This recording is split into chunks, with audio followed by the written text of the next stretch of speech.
何、春が降りてきたらコタ来たの？うん、そう。寄ってきたの？パパよしよし。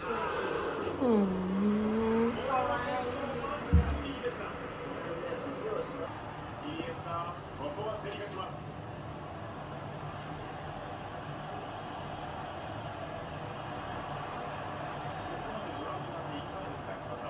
アーセナルとしては当然ね、追いつきたいところなんですけどもね、あまり雑なプレーをすると逆にやられる危険性もありますからね。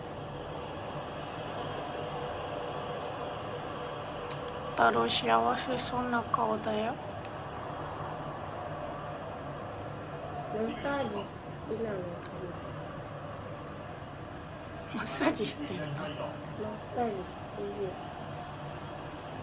マッサージそうですね、ディフェンダーは完全にキーパーに助けられましたね、これ。好セーブを見せました。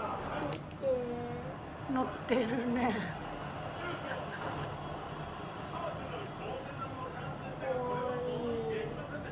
きなチャンスでしたね。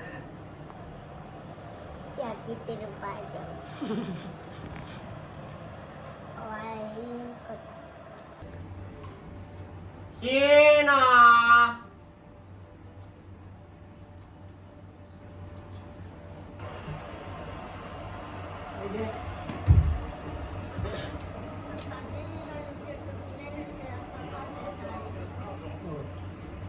できないかなと思って。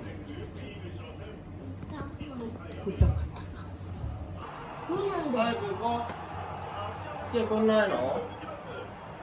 来てくんない？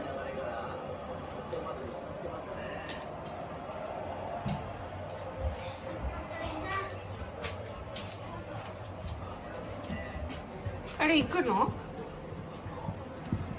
仕方ないなって言ってるよ。だって膝痛くなるよ。